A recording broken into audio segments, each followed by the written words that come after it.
2047 तक 50% पॉपुलेशन शहर में बसेगी, तो इसके पीछे उनकी क्या मंशा है, इसका खुलासा उन्होंने करना चाहिए। कि पिछले भी बजट में इन लोगों ने जो आंकड़े दिए थे वो आंकड़ों का क्या हुआ, इसका भी कोई चिंतन। एग्रीकल्चर सेक्टर के अंदर में हम किस प्रकार से उभरेंगे, ये तो मुझे समझ के परे है। इंफ्रास्ट्रक्चर डेवलपमेंट वाले उनके लिए एक बूस्टिंग पॉइंट समान रहेगा। बुनियादी सुविधाएं रहना चाहिए जो स्वास्थ्य और एजुकेशन की। पेट्रोल के दाम दिनों दिन इस तरह से बढ़ रहे हैं, 110 रुपया हो गया है। आंगनवाड़ी का विकास जो है अपने आप में एक बहुत अच्छा उन्होंने फैसला लिया है। तो यूथ के लिए तो काफ़ी अच्छी गुड न्यूज़ है। हम मायूसी हुई, हमको दिखा नहीं कि कोई मास एम्प्लॉयमेंट जनरेशन की बात हो या महंगाई कम होने की बात हो, ऐसा कहीं दिखा नहीं। ठीक है, सरकार टैक्स स्लैब में कुछ राहत देंगे, लेकिन वो बिल्कुल भी नहीं दी गई। ताकि इंफ्रास्ट्रक्चर, हॉस्पिटल, एजुकेशन सेक्टर में पैसा पंप करेंगे। डिडक्शन के लिमिट में कोई भी बदलाव नहीं किए गए। ओवरऑल बजट मिश्रित प्रतिक्रिया वाला है।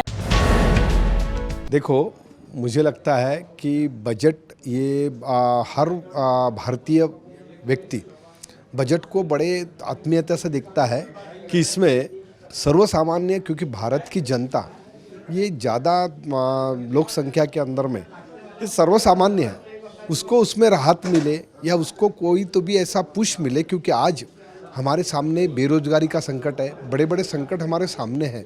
एक तो कोरोना के कारण हम लोग इतने हवालदिल हो गए, व्यापार ये हो गया है।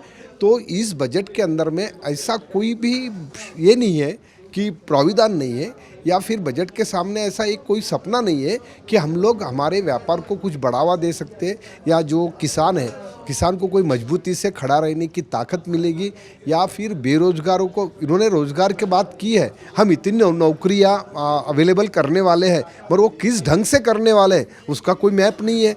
कि नौकरियां देना यानी मुंह जबानी से बात नहीं होती, उसका कुछ तो भी इंफ्रास्ट्रक्चर यहाँ कुछ दिख नहीं रहा। वो लॉजिस्टिक पार्क की जो बात कर रहे हैं वो बनेगा, उसमें नौकरियां मिलेगी। अभी जो संघर्ष आज का युवा कर रहा है उसके बारे में, किसानों के बारे में और छोटे उद्योग व्यावसायिकों के बारे में, क्योंकि सबसे बड़ा रोजगार अगर इस देश में कोई है तो वह छोटा व्यापार। छोटे छोटे व्यापार को आज बड़े बड़े मल्टीनेशनल कंपनियां मार्केट में आ रही है, जिसमें अनाज और किराने जैसे व्यवसाय के अंदर में वो आ रहे हैं।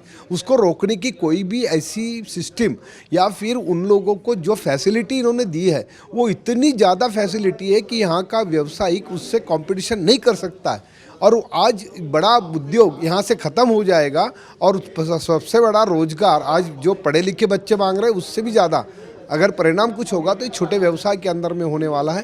तो मुझे लगता है ऑल बजट जो है वो एक सिर्फ शब्दों का खेल है। शब्द बड़े बड़े हैं मगर उसके अंदर में कोई राहत की बात नहीं है। मुझे लगता है कि पिछले भी बजट में इन लोगों ने जो आंकड़े दिए थे वो आंकड़ों का क्या हुआ, इसका भी कोई चिंतन या मंथन यहाँ नहीं होता है। क्योंकि आंकड़े देख के वो बाहर हो जाते हैं। जैसे भी 60 लाख नौकरियों की बात की है, 16 लाख उन्होंने कहा है कि इसमें से नौकरी आएगी। ये मुझे लगता है एक शब्दों का खेल है। ये भविष्य क्या होगा इस देश का ये तो बता नहीं सकते। कंफ्यूज करने वाला कहीं के बजट दिखाई दिया एक तरह से, जिस तरह से बड़े नए शब्द जोड़े गए इसमें, और दूसरी चीज़ें कुछ 2047 तक गाँवों को, शहरों, आधी आबादी वहाँ तक पहुँच जाएगी। तो ऐसे में जो जीएसटी की महामारी बताए, महामारी के कारण भी जीएसटी को बढ़ा चढ़ाकर बताया गया कि जीएसटी बेहतर काम किया है। क्या लगता है इन सारी चीज़ों को कंफ्यूज करने वाला? हाँ, कंफ्यूज करने वाला ही है कि देखो, तुम अगर संतों का या महापुरुषों का लिटरेचर अगर थोड़ा पढ़ो तो गांधी ने क्या कहा था कि देहातों के तरफ चलो। इसका मतलब क्या था कि देहातों के अंदर में अच्छी शिक्षा होना चाहिए, अच्छा रोजगार खड़ा करने की बातें होना चाहिए। क्योंकि छोटे छोटे उद्योग एक किसानों के जरिए, किसानों के उद्योग अगर गाँवों के अंदर में तैयार हुए तो ज़रूरी नहीं है वो शहर की तरफ आने का। वहाँ अगर अच्छी शिक्षा मिली, अच्छा आरोग्य मिला तो कोई भागेगा नहीं शहरों की तरफ। यानी हम लोग क्या कर रहे हैं कि उनको या युवा पीढ़ी को ये बता रहे हैं कि हम लोग आपको शहरों जैसा पूरा ये देने वाले हैं, आप शहर के अंदर में आओ। यानी आप गांव छोड़ के अगर शहरों की तरफ आ गए तो कल ये मेरा देश, कल जो 70, 72, 75 के अंदर में हम लोगों ने अकाल देखा, वो अकाल हमारे नसीब में आएगा। क्योंकि किसान अगर किसानी नहीं करेगा तो हमारे सामने अनाज का जो एक बड़ा संकट आएगा, यानी हम लोग क्या विदेशियों के बदौलत ही पलते रहेंगे क्या? तो ये मुझे लगता है कि बहुत बड़ा एक षड्यंत्र है ऐसा बोलो, या एक बहुत झूठा सपना ये बता रहे हैं। ये बहुत गलत बात है कि शहरों को बढ़ावा दो और क्या देहातों को खाली करो। तो ये मुझे लगता है कि आगे आने वाला भविष्य का बहुत बड़ा धोखा है। इस धोखे को हमारी युवा पीढ़ी ने और यहाँ के विद्वानों ने समझ लेना चाहिए। मायूस हुए आज? मायूस तो क्या होना है, अभी तो कैसा है, रोज रोता है वो रोज मरता है वो क्या रोते बैठेगा। ये तो रोज का हो गया है। हम लोग चलते हैं, चल रहे हैं। और देखो, सरकार यानी देश नहीं है। हमारे राष्ट्रसंत तुकडोजी महाराज ने बहुत अच्छा कहा है प्रार्थना गुरुदेव से ये स्वर्ग सम संसार हो, अति उच्चतम जीवन बने, परमार्थमय व्यवहार हो, ना हम रहे अपने लिए, हमको सभी से गर्ज है, गुरुदेव यह आशीष दे जो सोचने का फर्ज है। ये संतों का देश है। संतों के विचारों को ही राजे किती आले गेले, त्यांचे कायदे नष्ट झाले, सत्तेचे दरबार उजळले, परंतु राज्य चाले संतांचे। इस देश को संतों ने तारा है, संतों के विचारों ने तारा है। मुझे लगता है कितना भी संकट और मासूम, क्योंकि देखो हम लोग अगर नर्वस होंगे तो आने वाली पीढ़ी हमसे क्या सीखेगी। तो हम लोग उसको हिम्मत देना चाहते हैं। शासन का काम कर रहा है, जनता सपने देखना नहीं है, सपना प्रत्यक्ष में लाने के लिए फिर जनता करके मेरा भी कोई कर्तव्य है। यह कर्तव्य हर एक ने समझ लेना जी। मैं सतीश बंग। इस बजट में कृषि संबंधित बातें में कुछ क्वेश्चन मार्क रखा गया और 2047 तक हिंदुस्तान की आधी आबादी शहरीकरण की तरफ आएगी। तो ये एक बहुत बड़ा, मैं समझता हूँ कि हमारे देश का दुर्भाग्य है। जहाँ गाँवों में खुशहाली होती है अभी भी, और जो सोने की चिड़िया हमारे गाँव में होती थी वो उजड़ जाने से देश के ऊपर में बड़ा आघात संकट मुझे दिखता है। तो इसीलिए किसान, हमारी खेती फिर कहाँ जाएगी? कौन इसको खेती में जो आज मालिक है वो नौकर बन जाएंगे और नौकरशाह की तरफ हम जा रहे हैं। तो इसके लिए आज दुगुनी आय के बारे में कुछ भी नहीं कहा गया है। तो इसे भ्रमावस्था में हमारी कृषि की खेती, एग्रीकल्चर सेक्टर के अंदर में हम किस प्रकार से उभरेंगे, यह तो मुझे समझ के परे है। किसानों के लिहाज से कितना यूज़फुल रहा अगर किसान की बात चल रही? अभी देखिए एमएसपी प्राइस के अंदर में गवर्नमेंट ने एक जो 2,78,000 करोड़ का जो प्रावधान किया है वो तो एक ठीक है, लेकिन जब आय दुगुनी करनी है तो किसान की उसकी आर्थिक स्थिति कैसे सुधरेंगी, इसके ऊपर में कुछ भी नहीं कहा गया। मैं मधुसूदन गोविंद त्रिवेदी और इंफ्रास्ट्रक्चर के बारे से इंडस्ट्री से कनेक्टेड हूँ। तो ये बजट में गवर्नमेंट ने इंफ्रा डेवलपमेंट बैंक का जो कॉन्सेप्ट लाया है वो काफ़ी अच्छा है। लॉन्ग टर्म जो मीडियम और स्मॉल इंफ्रास्ट्रक्चर डेवलपमेंट वाले, उनके लिए एक बूस्टिंग टॉनिक समान रहेगा। और बाकी जो इन्होंने रोड का जो एक्सप्रेस हाईवे को एक्सटेंशन कर रहे हैं उसमें और काफ़ी विलेजेस और देहात उससे जुड़ेंगे। तो छोटे मोटे जो MSME प्रोजेक्ट्स वाले जो रहेंगे वो उससे जुड़ेंगे, तो खुशी की बात है। मैं रविंद्र कुमार गुप्ता, कैट का ट्रेजर हूँ, कोषाध्यक्ष कैट टीम नागपुर का। बजट जो है वो हर साल जैसा रहता वैसा, ये कोई नई चीज़ नहीं है। सिर्फ उसमें जो किया MSP के लिए 2,07,000 करोड़ रुपए इन्वेस्ट करने की बात कर रहे हैं। ये कुछ किसानों को खुश करने के लिए कुछ ज़्यादा खरीदी करेंगे ऐसा बता रहे हैं, क्योंकि किसान आंदोलन का असर पूरे देश में पड़ा है, किसानों पे पड़ा है। रही बात ये है कि हमारे प्रधानमंत्री कहते थे कि हवाई चप्पल वाला भी प्लेन से यात्रा करेगा, तो मुझे लगता है ये संभावना थोड़ी कम है, क्योंकि 400 वंदे भारत ट्रेनें चालू हो रही है, जिससे हाई स्पीड ट्रेनें रहेंगी और जिससे डिस्टेंस कम देरी में पूरा होगा, कम दूरी में का कम समय लगेगा और अपना सफ़र पूरा होगा। जैसे हम जाते हैं एयरपोर्ट तो जाने में, चेकआउट में, चेक इन में और ट्रेवलिंग में जो समय लगता है उस समय में हम उतने समय से घंटा 2 घंटा ज़्यादा समय में हम ट्रेन से सफ़र कर सकेंगे, ऐसी संभावना है। लेकिन ये योजना 3 साल में कंप्लीट होगी, तो पहले साल मुझे लगता है कम से कम 70 से 100 ट्रेनें चालू होना चाहिए और ये हिंदुस्तान के लिए अच्छी बात है। बाकी जो बजट है, बजट में जो बुनियादी सुविधाएं रहना चाहिए, जो स्वास्थ्य की और एजुकेशन की, इस तरफ प्रधानमंत्री ने कोई ध्यान नहीं दिया, क्योंकि हर भारतवासी का नैतिक अधिकार है कि उसको स्वास्थ्य और शिक्षा की सुविधा मिले, लेकिन उस तरफ भारत के वित्त मंत्री का ध्यान कम है। ये बड़े दुख की बात है, क्योंकि जो उनका संवैधानिक अधिकार है लोगों का, वही उनको नहीं मिलेगा तो कैसा चलेगा। क्योंकि जो उन्होंने किया मीडियम क्लास में, मीडियम क्लास के लोगों के लिए कोई उन्होंने बीमा योजना नहीं दी, सिर्फ गरीब लोगों के लिए स्वास्थ्य बीमा योजना इन्होंने दी है। नहीं, इनके लिए उन्होंने ये करना चाहिए कि जो मिडिल क्लास के लोग हैं वो अपने खर्चे पे हेल्थ इंश्योरेंस, मेडिक्लेम निकालते हैं पॉलिसी, उस पर भी गवर्नमेंट 18% टैक्स लेती है। कम से कम वो टैक्स का एग्जम्पशन तो देना चाहिए कम से कम, तो ये भी गवर्नमेंट नहीं दे रही है, बड़े दुख की बात है।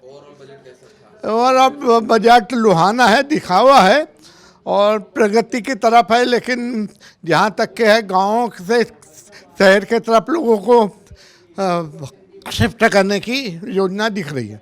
मैं Kishore Dharashivkar, confederation of all India traders Nagpur branch का प्रेसिडेंट। बजट का कुल मिला के हम स्वागत करते हैं। लॉन्ग टर्म में भारत तरक्की करे, इसलिए इंफ्रास्ट्रक्चर डेवलपमेंट के ऊपर उन्होंने काफ़ी सारा जोर दिया है। 16 लाख नई नौकरियों का सृजन होगा, ये भी उन्होंने कहा है। एक बात ये समझ में नहीं आई कि भारत ये एग्रीकल्चरिस्ट कंट्री, 75% एग्रीकल्चरिस्ट कंट्री, ये पूरे दुनिया में मशहूर था, मगर अभी ये सरकार ये बोल रही कि 47% अगले 2047 तक 50% पॉपुलेशन शहर में बसेगी। तो इसके पीछे उनकी क्या मंशा है, इसका खुलासा उन्होंने करना चाहिए।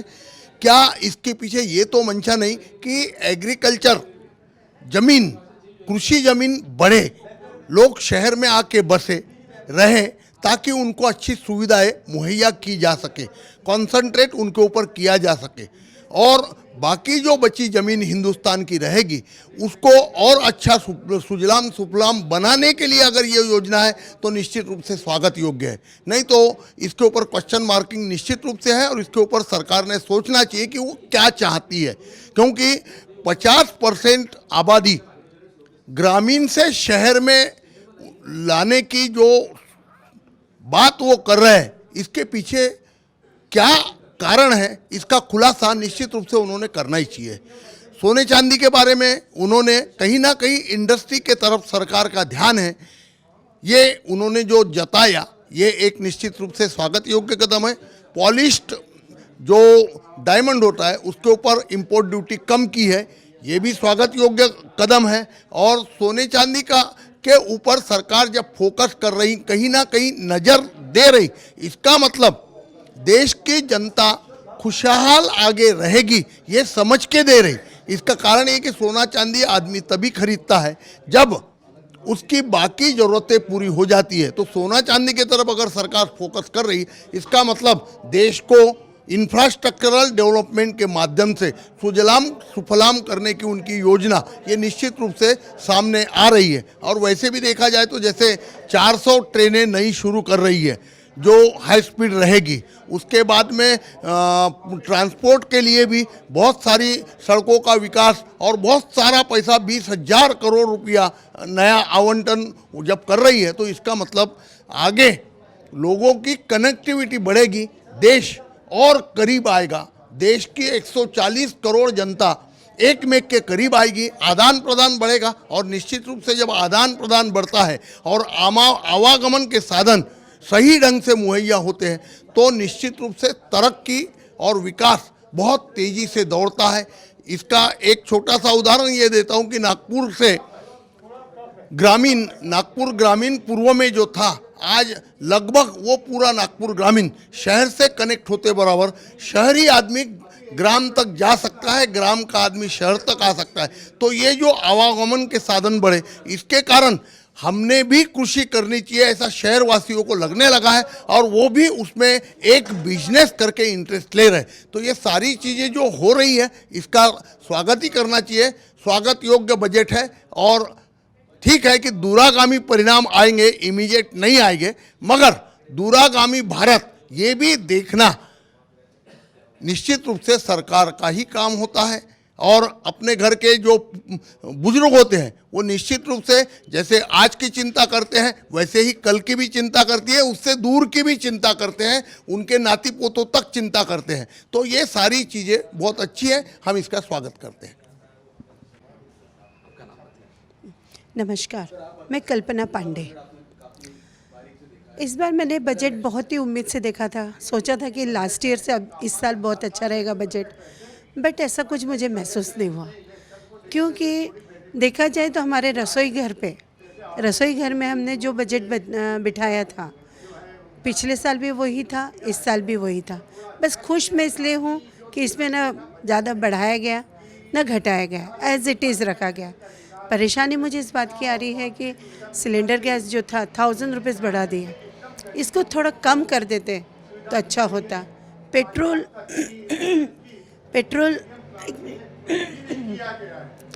पेट्रोल के दाम दिनों दिन इस तरह से बढ़ रहे हैं, 110 रुपया हो गया है, ये भी थोड़ा कम कर देते तो एक आम जनता पे बोझ थोड़ा कम हो जाता था। क्योंकि आज बहती गंगा में सभी हाथ धो रहे हैं।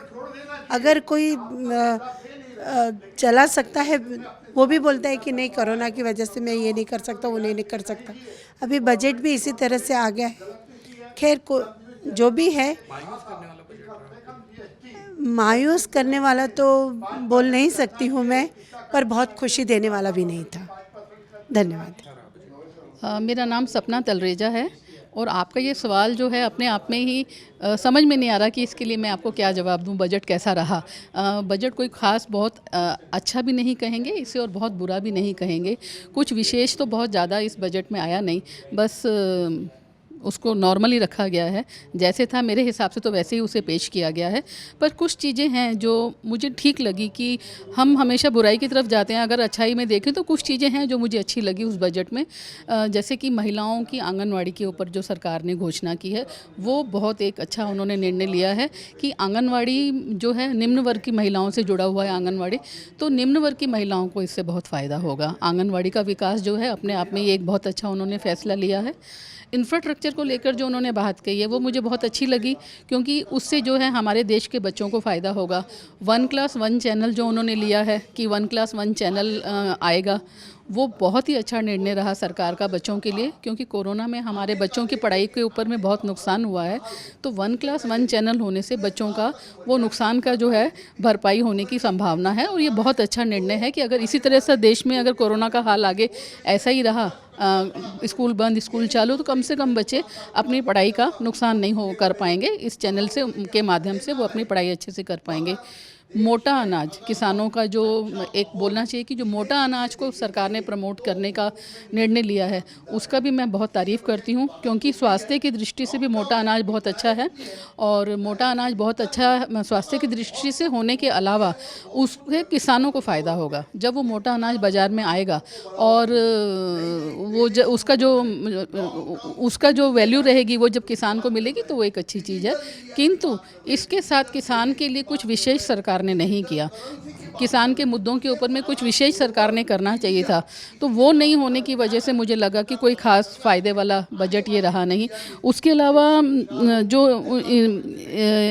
क्रिप्टो जो करेंसी जो बाज़ार में आने की बात जो हो रही है, विकास की तरफ एक बहुत अच्छा कदम है, तो बहुत अच्छा निर्णय है। उसके ऊपर भी सरकार अगर ध्यान से काम करेगी और अच्छी तरह से अगर उसको बाज़ार में सरकार लाएगी तो ये एक बहुत अच्छा निर्णय सरकार की तरफ से रहेगा। मैं इसकी भी तारीफ़ करती हूँ। और इसके अलावा सोलर पावर का जो उन्होंने नदियों को जोड़ने का एक जो बजट में जो उन्होंने लाया है वो भी एक बहुत अच्छी चीज़ है। तो कुल मिलाकर यही कहूँगी कि कुछ चीज़ें अच्छी तो हैं, लेकिन अगर जो एक मेन चीज़ मैं यहाँ कहना चाहूँ तो उसमें महिलाएं भी आ जाती हैं और देश का निम्न वर्ग और व्यापारी वर्ग भी आ जाता है, जिसमें सबको फ़ायदा हो सकता था। पेट्रोलियम को अगर सरकार जीएसटी के दायरे में ले आती थी इस बजट के माध्यम से, तो महंगाई अपने आप में कई प्रतिशत तक घट जाती थी। रसोई गैस हो गया, पेट्रोल हो गया।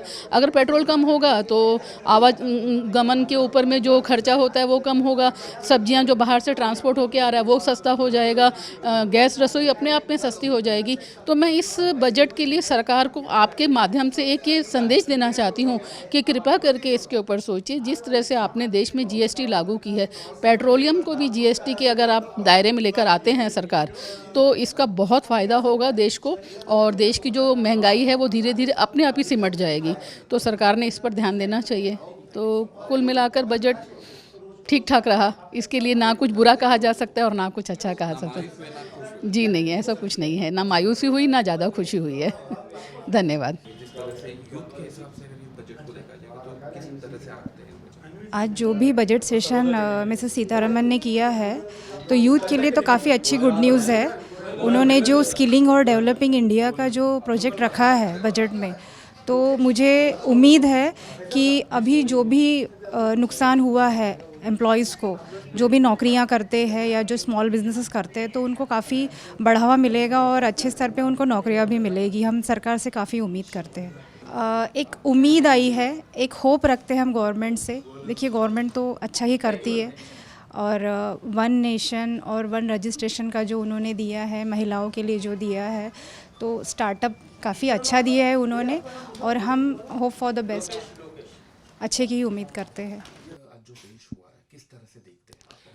देखिए, जो ओवरऑल बजट मेरी ओपिनियन में ये कॉरपोरेट जगत को ध्यान में ज़्यादा रखा गया है, और इंफ्रास्ट्रक्चर और दूरगामी इसके परिणाम को ध्यान में रखे गया है।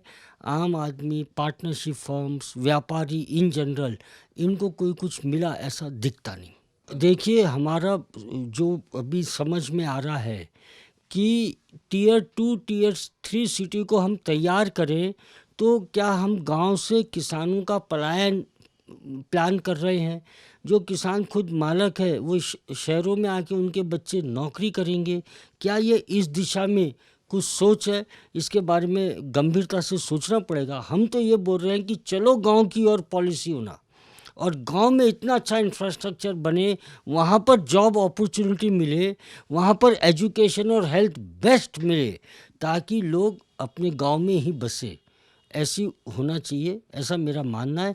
नहीं तो ये शहर इतने दब जाएंगे वजन से, और सब नौकर बन जाएंगे, और सब ये कॉर्पोरेट जगत के अंदर काम करेंगे, ऐसी नौबत आ जाएगी। और साधारण सा बजट है, कोई कहीं फोकस्ड है तो वो इंफ्रास्ट्रक्चर को फोकस्ड है, उससे ज़्यादा कुछ नहीं है। हम मायूसी हुई क्योंकि ऐसा डायरेक्टली कहीं हमको दिखा नहीं कि कोई मास एम्प्लॉयमेंट जनरेशन की बात हो या महंगाई कम होने की बात हो, ऐसा कहीं दिखा नहीं। बजट मिला जुला है। व्यापारियों के लिए ये कहना गलत भी नहीं है कि थोड़ा सा निराश हुए बजट में, क्योंकि जो पेंडेमिक सिचुएशन 2 साल से चल रही थी और आने वाले समय को देखते हुए भी हमको ऐसी उम्मीद थी कि सरकार टैक्स स्लैब में कुछ राहत देंगे, लेकिन वो बिल्कुल भी नहीं दी गई। हमने एक पेंशन योजना की मांग करी थी जो ट्रेडर्स को मिलना चाहिए, वो भी किसी प्रकार का अनाउंसमेंट नहीं हुआ, तो थोड़ा सा मिला जुला रहा, लेकिन व्यापारियों को इससे निराशाजनक हुई।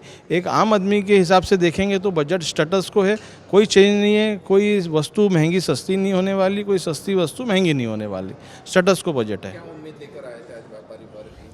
मैं आपको जैसे शुरुआत में बता दिया कि हमारी जो उम्मीदें थी कि टैक्स स्लैब में हमको राहत मिलेंगी, वो कुछ भी नहीं मिली। माननीय वित्त मंत्री जी ने उस बारे में कुछ कहा भी नहीं है, और जो एक पेंशन योजना थी वो हमको बहुत उम्मीद थी कि मिलना चाहिए।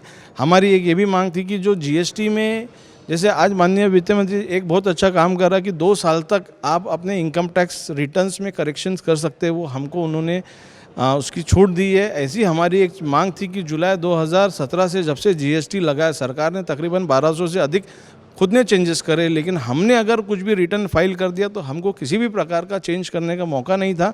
वो हमारी एक मांग थी, वो देना चाहिए था, क्योंकि सरकार को आप देख रहे हर महीने, पिछले महीने से ज़्यादा जीएसटी आ रहा है, हर महीने रिकॉर्ड तोड़ बढ़ावा हो रहा है। अगर पिछले महीने 1,32,000 करोड़ था तो इस महीने 1,40,000 करोड़ है। ऐसी तकरीबन साल भर से चलते आ रहा है पेंडेमिक के बाद। हम सरकार के लिए जी जान लगा के मेहनत करते हैं, काम करते हैं, कर का संग्रह करके उनको जमा करते। सरकार ने हमारे लिए भी कुछ सोचना चाहिए। बिल्कुल मायूसी भी। जी, मेरा नाम रितेश मेहता है। मैं नागविदर्भ चैम्बर ऑफ कॉमर्स का टैक्स कमेटी कन्वीनर हूँ। देखिए, जैसे आपने पूछा कि व्यापारियों को मायूसी हुई, तो व्यापारी और टैक्स पेयर हमेशा कुछ ना कुछ उम्मीद लेके आता है कि बजट में उसको कुछ मिलेगा। मिलेगा या नहीं, या कोई टैक्स रेट में कमी होगी या कुछ छूट एडिशनल मिलेगी। तो इस बार भी एक टैक्स पेयर को एक उम्मीद थी कि जैसे हाउसिंग सेक्टर का ब्याज का डिडक्शन मिलता है 2 लाख तक, उसको कहीं ना कहीं सरकार बढ़ा के 5 लाख कर देगी। या जो इन्वेस्टमेंट है, LIC है, PPF में आप इन्वेस्ट करते हो, उसका भी आपको ATC का डिडक्शन मिलता है, वो भी कहीं ना कहीं बढ़ाएगी। टैक्स रेट्स स्लैब्स जो है 2.5 लाख तक छूट है, उसको 5 लाख तक बढ़ा देगी। बट ये देखने मायूसी इसलिए हुई कि ये सब देखने कहीं नहीं मिला। सरकार ने टैक्स रेट्स में, टैक्स स्लैब्स में बहुत ज़्यादा कोई बदलाव नहीं किए। थोड़े बहुत कोऑपरेटिव सेक्टर के लिए रेट की कटौती हुई है। क्रिप्टो करेंसी में उन्होंने 30% का टैक्स रेट लेके आ गया है। तो थोड़ी सी निराशा हुई है, लेकिन ओवरऑल अगर आप इकोनॉमी पॉइंट से देखें, आप फिस्कल डेफिसिट 6.9% किसको बोलते हैं ना, इसका मतलब कि सरकार की ये सोच है कि हम खर्चा करेंगे, कैपिटल एक्सपेंडिचर बढ़ावा देंगे ताकि इंफ्रास्ट्रक्चर, हॉस्पिटल, एजुकेशन सेक्टर में पैसा पंप करेंगे।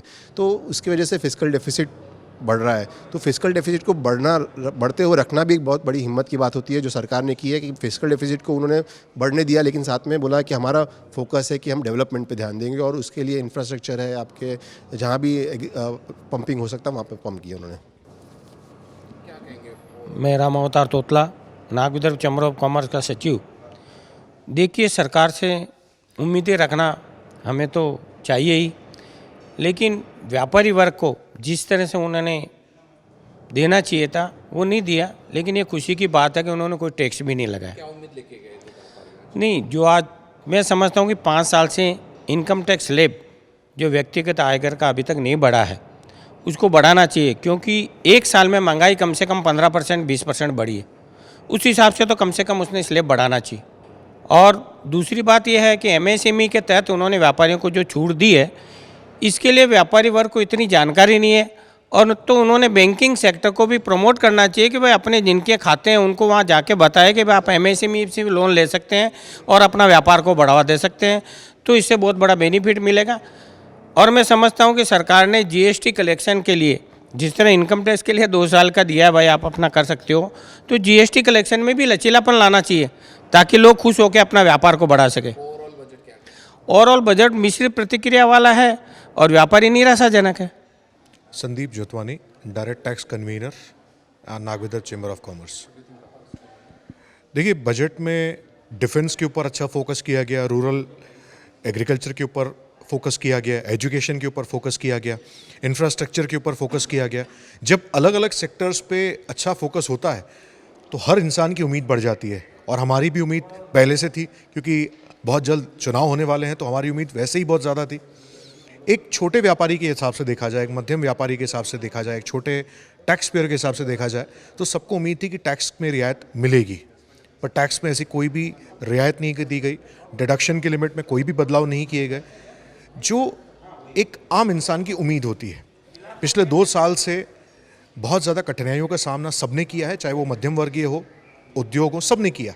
आज मैडम ने कहा कि हॉस्पिटैलिटी सेक्टर पिछले 2 साल से बहुत ही कठिनाई में जी रहा है, इसलिए क्रेडिट गारंटी स्कीम का उन्हें बेनिफिट दिया गया।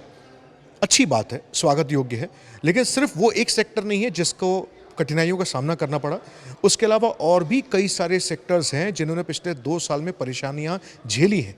हम जब बजट की बात करते हैं, हम जब बजट एलोकेशन करते हैं, तो सिर्फ एक सेक्टर को देना ये थोड़ा सा और ज़्यादा निराश करता है, क्योंकि वो हर एक सेक्टर जिसने कठिनाइयों का सामना किया है उससे बेनिफिट मिलना चाहिए था। अच्छी बात अगर कही जाए तो आज इंफ्रास्ट्रक्चर के ऊपर एक अच्छा खासा फंड एलोकेट किया गया, स्टार्टअप के ऊपर बूस्ट किया गया, डिजिटल इकोनॉमी के ऊपर बात की, डिजिटल करेंसी के बारे में बात की, जो कि शायद समय की ज़रूरत है और भविष्य में इससे रिलेटेड रोज़गार भी उपलब्ध होंगे, जो कि बेहद आवश्यक है। लेकिन एक छोटे व्यापारी के हिसाब से, एक मध्यम व्यापारी के हिसाब से, एक मध्यम वर्गीय परिवार के हिसाब से बहुत ज़्यादा जो उम्मीदें थी वो नहीं पूरी होने की वजह से शायद हम लोग ज़्यादा निराश हैं।